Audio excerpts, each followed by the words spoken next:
Chapter 9. Negotiation. Negotiation.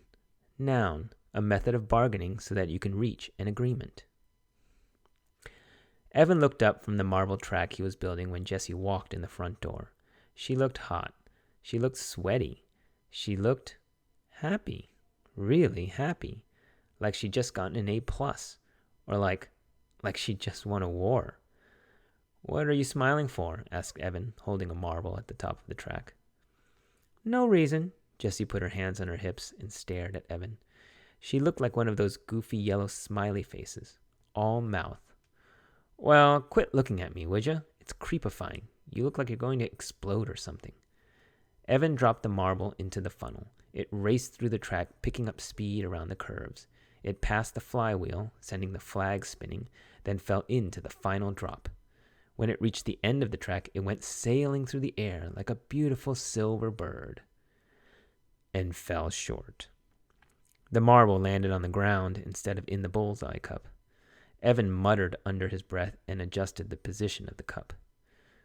"Raise the end of the track," said Jessie. "You'll get more loft." Evan looked at her angrily. The marble had fallen into the cup the last 10 times he'd done it. Why did it have to fall short the one time she was watching? "Don't tell me what to do," he said. Why was she smiling like that? "I didn't tell you what to do," she said. "I just made a suggestion. Take it or leave it." She turned to walk up the stairs. "Grumpminster Fink," she tossed over her shoulder. Evan threw a marble at her disappearing back, but missed by a mile. Well, he hadn't really been aiming anyway. He just wanted that feeling of throwing something. He'd been feeling the need to throw something these past 4 days. Grumpminster Fink. That was the name of a character he made up when he was 6 and Jessie was 5. That was back when Mom and Dad were fighting a lot and Evan and Jessie just had to get out of the house. They'd scramble up the climbing tree. Evan had his branch, Jessie had hers, and wait it out. Sometimes they had to wait a long time. And once, when Jessie was thirsty and impatient and cranky, Evan had said, "Be quiet and I'll tell you a story about Grumpminster Fink." Grumpminster Fink was a man who was cranky and mean and made everybody miserable. But deep down, he wanted people to love him. It's just that every time he tried to do something nice, it turned out all wrong. Evan had made up a lot of stories about Mr. Fink in that tree. But after Dad left, there just weren't any more stories to tell. No one in the whole world besides Jessie and Evan knew about Grumpminster Fink, and Evan hadn't thought about him in years. "Hey," he said sharply. He heard Jessie stop at the top of the stairs, but she didn't come down. "Do you want to call this whole thing off?" he asked. "What?" she shouted. This lemonade war," he said. "Call it off?" "Yeah," he said. "Just say nobody wins and nobody loses." Jessie walked down the stairs and stood with her arms crossed. Evan looked at her. He missed her. He had spent the whole day, the third to last day before school started, by himself. It stunk. It totally stunk.